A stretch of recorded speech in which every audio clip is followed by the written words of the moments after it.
అందరికీ నమస్కారం అండి. గత కొద్ది రోజుల నుంచి వైఎస్ఆర్సీపీ సెల్ఫ్ డిఫెన్స్లో పడిందా అని అనుమానం వస్తుంది. ఎందుకంటే మాది గొడ్డల పార్టీ కాదంటూ నారా చంద్రబాబు నాయుడు గారు తెలుగుదేశం పార్టీ మమ్మల్ని గొడ్డల పార్టీ అంటుందంటూ ఏదో నిందలు వేస్తున్నారంటూ ప్రగల్భాలు పలుకుతూ ప్రెస్ మీట్లు పెడుతూ వాయిస్లు ఇస్తున్నారు. అంటే వాళ్ళ అధికార ప్రతినిధుల దగ్గర నుంచి ఆ కారుమూరు దగ్గర నుంచి అందరూ వాయిస్లు ఇస్తూ ఉన్నారు. నాకు వాళ్ళని చూస్తే జాలేసింది, నవ్వొచ్చింది. ఎందుకు అంటే పాపం వాళ్ళకి తెలుసు 2019 నుంచి 2024 వరకు ఆంధ్ర రాష్ట్రంలో ఎంత పెద్ద దమనకాండ జరిగిందో, ఎంత పెద్ద నష్టాన్ని ఆంధ్ర రాష్ట్రానికి జగన్మోహన్ రెడ్డి అండ్ కో తీసుకొచ్చి పెట్టిందో, ప్రజావేదికను కూల్చడం మొదలుపెట్టిన దగ్గర నుంచి ఎంత నష్టం చేశారో రాష్ట్రానికి, ఆర్థికంగా కుదుటపరచలేకపోక సంక్షేమాలు ఇస్తున్నామన్న పేరుతోటి ఉన్న ఫండ్స్ అన్నిటినీ తీసుకొచ్చేసి ఉద్యోగస్తుల దగ్గర నుంచి వాళ్ళు మట్టికి దాచుకున్న డబ్బులు కూడా వాడేసిన పెద్ద మనిషి, రాళ్ళకి రప్పలకి తన ఫోటోలు వేసుకున్న పెద్ద మనిషి, రంగులకి తప్ప డబ్బులు ఇంకా వేరే అభివృద్ధికి ఏమీ ఖర్చు పెట్టిన పెద్ద మనిషి, ఆంధ్ర రాష్ట్ర తలెత్తుకుని గర్వంగా చెప్పుకోవడానికి ఒక్క పని కూడా చేయలేదని 2024లో వాళ్ళకి 11 సీట్లు ఇచ్చి కూర్చోబెట్టారు ప్రజలు అనేది అర్థమైంది. కానీ ఇప్పుడు దాన్ని తుడిచేసుకోవడం అంటే ఏదో పశ్చాత్తాపంతో తుడిచేసుకుంటున్నారని, ఏదో మళ్ళీ మాట మార్చుకుంటారండి. మళ్ళీ నేను క్లారిటీగా చెప్తున్నా, వాళ్ళకి ఏదో పశ్చాత్తాపం వచ్చేసింది, చేసిన తప్పుని ఒప్పేసుకుని క్షమాపణలు చెప్పేస్తున్నారు ప్రజలకని కాదండి. మళ్ళీ దాన్ని యూటర్న్ చేసి మళ్ళీ అది ప్రజలకే ఎదురుదాడిగా తీసుకురావడానికి వాళ్ళు పడుతున్న తిప్పలు చూస్తుంటే హాస్యంగాను, కోపంగాను, చీదరగాను ఉన్నాయి. ఓ పక్క జాలి కూడా వేస్తుంది. ఎందుకు చెప్తున్నానంటారా? కారుమూరి అంటే రెడ్డి ట్యాగ్లైన్ ఉందనుకోండి, ఆయనకి పూర్తి పేరు ఏదో ఉందండి. ఆయన గారు ఇంకేదన్నా మాట్లాడుంటే ఎట్లా ఉండేదోనండి.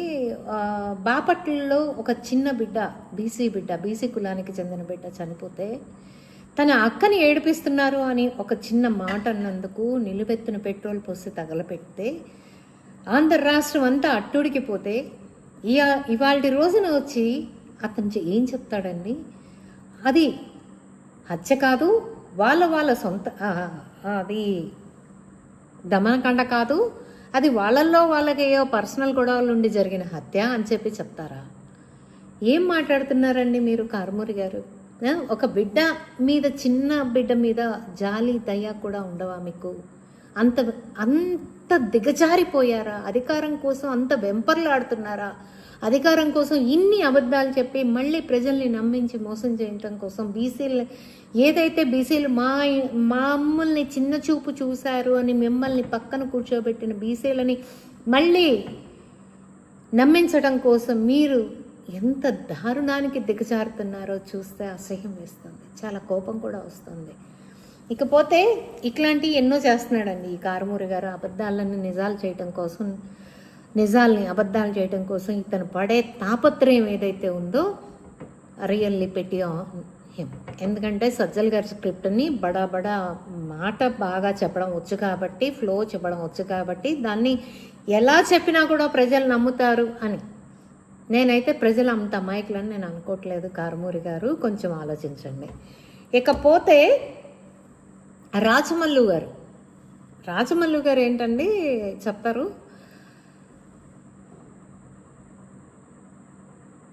జగన్మోహన్ రెడ్డి గారిని ఏమన్నా అంటే ఊరుకోం. ఒరే అన్న, మర్యాదలు ఎక్కడ మాట్లాడినా మీ ఊరికి వచ్చేస్తాం, మీ అంతా తేల్చేస్తాం. బాగుంది. మీకు కడప తెలుసు, కడపలో ఉన్న ఫ్యాక్షనిజం తెలుసు, మీకు పుట్టుకతో ఫ్యాక్షనిజం అంటే తింటో తెలుసు కాబట్టి మీరు బెదిరించి కత్తులతో గడ్డలతో మేము వెళ్తాము, మీ అంత చూస్తామని మీరు బెదిరిస్తున్నారు. బాగానే, మేము అదే చెప్తున్నాం. మీకు అదే విద్య వచ్చు, మీరు అదే గొడ్డలతో చూపిస్తారు, మీరు అదే గొడ్డల పార్టీ అని చెప్తున్నాం. కానీ మీరేదో కాదని చెప్పి భుజాలు తవుడుకుంటా ఉన్నారు. ఓకే. పోతే ఇక్కడ నాది ఒక ప్రశ్న రాజమల్లు గారు, జగన్మోహన్ రెడ్డి ఒక్కళ్ళే మనిషా? అంటే ఆయన అనొచ్చు అంటే మీరు కోపం వస్తుంది. ఓకే, కోపం రావాలి, రాకూడదని ఎవరంటారండి? మీకు కోపం ఉండాలి కూడా. మరి నారా చంద్రబాబు నాయుడు గారిని, భువనమని, బ్రహ్మిణి గారిని అంటే మాకు కోపాలు రాకూడదా? అంటే మమ్మల్ని, మా పిల్లల్ని, మా తండ్రిని మా అమ్మల్ని అందరినీ అంటే మాకు కోపాలు రాకూడదా? అంటే మేమేం మాటలు పడాలి? అసలు ఈ అరాచకం ఎక్కడ మొదలైంది? అంటే మీ ఇళ్ళకు వస్తామని బెదిరించటమా? మీరు మొదలు పెట్టింది ఆపటమా? మీ చేతిలో ఉంది. Choice is yours. మీరే చేస్తున్నారు. మొదలు పెడుతుంది మీరు, అంటోంది మీరు, అనిపించుకుంటోంది మీరు. కానీ తిరిగి మళ్ళీ మేము అది చేస్తాం ఇది చేస్తాం అంటున్నారు. కానీ మేమెంత నిబద్ధతతో ఉన్నామో చెప్పమంటారా? కిరణ్ అనే ఒక వ్యక్తి భారతీ రెడ్డి మీద, గారు అంటే మళ్ళీ మీరు ఫీల్ అవుతారు కావాలా, భారతీ రెడ్డి గారి మీద ఒక మాట అన్నాడని చెప్పి నిమిషాల మీద అరెస్ట్ చేయించిన వ్యక్తిత్వం, వ్యవస్థ మీద ఉన్న గౌరవం, మర్యాదలు ఇచ్చి పుచ్చుకోటాల్లో ఉండే ఒక విఘ్నత, అది ఒక్క తెలుగుదేశం పార్టీకి, నారా చంద్రబాబు నాయుడు గారికి, నారా లోకేష్ గారికి ఉందని నేను గర్వంగా చెప్తాను. అండ్ ఇంకోటి ఏంటండి, మొన్న లక్ష్మీ పార్వతి మేడం ఆవిడేంటంటే, ఎరా లోకేషా? ఏమమ్మా లక్ష్మీ పార్వతి గారు, ఎరా లోకేష్ అంటానికి నువ్వేమన్నా కన్నావా, పెంచావా, లేకపోతే ఏ రోజన్నా 4 ముద్దలు అన్నం పెట్టావా? ఏం చేశానని చెప్పి ఎరా అరే ఉరే అని తురే అని తులుతున్నావు? పోనీ రాజకీయంగా చూసుకున్నా అసలు నీకేం అర్హత ఉంది నారా లోకేష్ గారిని అరే తురే అని మాట్లాడటానికి? ఏ ఇదిలో, ఏ కేటగిరీలో అరే తురే అని మాట్లాడావో కొంచెం చెప్తావా? కాస్త నోరులు తగ్గించుకోండి. మీరు చేసి మళ్ళీ ప్రజల్లో వ్యతిరేకత వస్తే వాటిని మసిబూసి మారేడుగా చేసుకోవడం కోసం మళ్ళీ ఇంకో కొత్త నాటకం చూసి నాటకం ఆడటానికి మీకు విసుగులేదు కానీ ప్రజలు విసిగిపోయారు. మీ చండాలమైన నాటకాలు చూడటానికి ప్రజలు విసిగిపోయారు. అర్థమవుతుందా అమ్మా? అర్థమవుతుందా అండి మీ అందరికీ? పేటీఎం బ్యాచ్ కొంచెం మీరు మీ పోకళ్ళని తగ్గించుకుంటే బాగుంటుంది. అండ్ ఇంకోటి ఏంటంటానండి, అధికార ప్రతినిధి Shyamala madam, being as an actor, నేనే మేకప్ పోయాను, ఆవిడకి ఎందుకండి మేకప్? నువ్వెవరమ్మా చెప్పడానికి? ఎవరు ఎలా ఉండాలో చెప్పడానికి నువ్వెవరు? Who are you? నీకు నచ్చినట్టు నువ్వు ఉంటావు, ఎదుటి మనిషికి నచ్చినట్టు ఉంటారు. ఒక మినిస్టర్ అయినంత మాత్రాన, ఒక రాజకీయాల్లోకి వచ్చినంత మాత్రాన ఎలా ఉండాలో నువ్వెవరు నిర్ణయించడానికి? నీకు ఎవరిచ్చారా ఆ హక్కు? ఫస్ట్ అది తెలుసుకో. ఓకే, నీ ఇష్టం, వేయడం వేయకపోవడం నీ ఇష్టం. కానీ ఇక్కడ నేను నీకు ఇంకొకటి చెప్పాలనుకుంటున్నాను. అందులో ఏముంది అంటున్నావు? నీకేమో అనిపించకపోవచ్చు, తప్పు అనిపించకపోవచ్చు. ఎందుకంటే నువ్వు అసలు ఒకళ్ళు ఏమి చేయాలో నిర్ణయించడం తప్పని కూడా తెలుసుంటే నువ్వు ఆ పదం వాడవు. ఒకళ్ళని శాసించడం అనేది అది క్రూరత్వం, ఆటవిక తత్వం, ఇప్పుడున్న ఆలోచన కాదు అది. అర్థమవుతుందా? అది హ్యూమన్ రైట్స్. నా ఇష్టానికి నేను బ్రతికే రైట్ నాకుంది. నా చట్టం నాకు కల్పించింది. అది ఫ్రీడమ్ ఆఫ్ లైఫ్ నాకుంది. ఏదైతే మీరు ఫ్రీడమ్ ఆఫ్ లైఫ్ 2019 నుంచి 24 వరకు మీరు ప్రజలకు ఇవ్వలేదో, అందుకే మీకు 11 సీట్లు ఇచ్చి కూర్చోబెట్టారని ఇంకా కూడా మీరు తెలుసుకోలేకపోతున్నారు. చివరికి ఒక హోమ్ మినిస్టర్ మేకప్ వేయాలో వేయకూడదో కూడా మీరే చెప్తారా శ్యామలా గారు? మీరే నిర్ణయిస్తారా శ్యామలా గారు?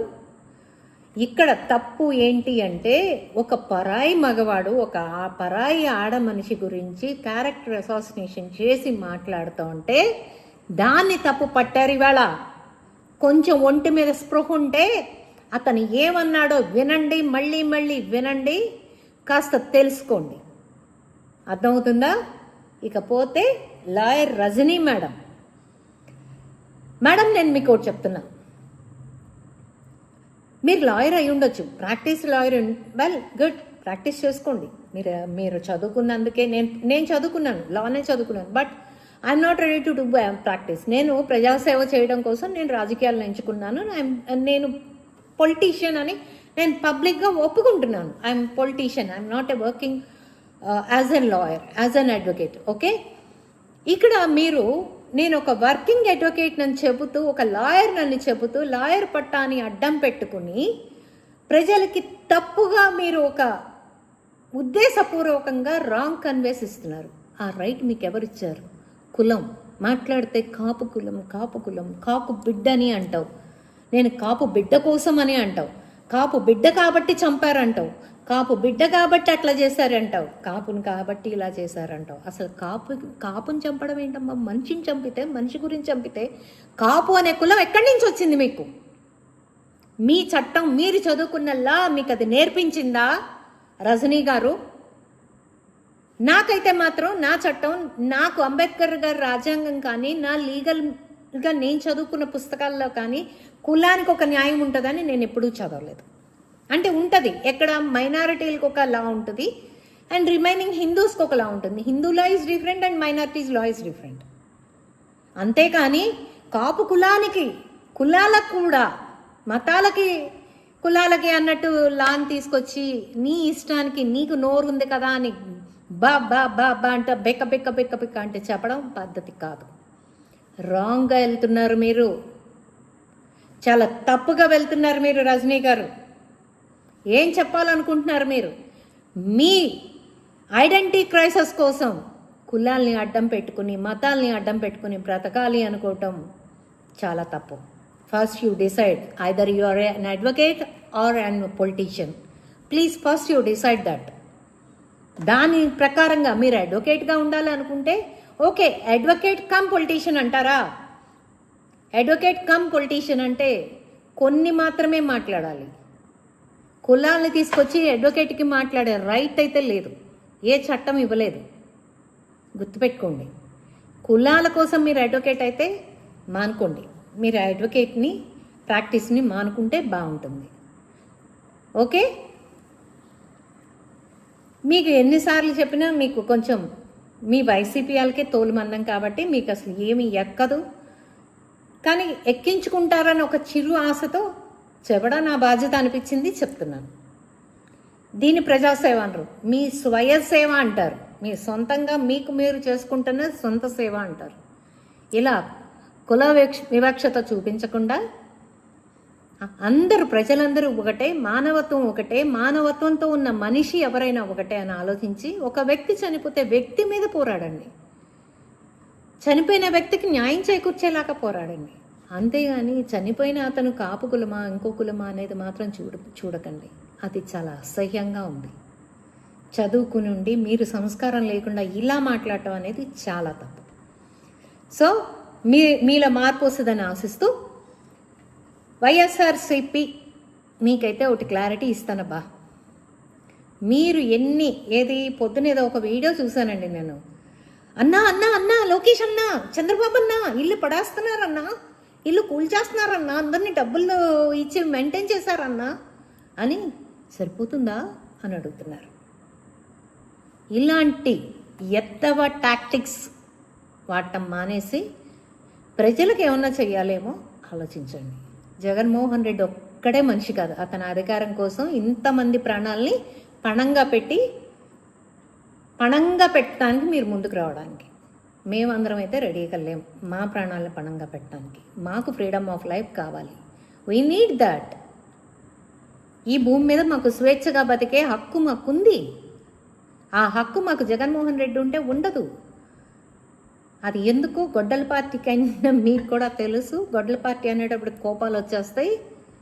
అదేమంటే ఒకళ్ళే పోటీ చేయండి. మేము దుష్ట సంహారం కోసం ఇద్దరు కాదు, ముగ్గురు కాదు, నలుగురితో అయినా కలిసి పోటీ చేస్తాం. మీకెవరు? మీరు కూడా తల్లిని, చెల్లిని, బైబిల్ని ఇవన్నీ వాడుకోకుండా చేయండి. Thank you. Thanks a lot.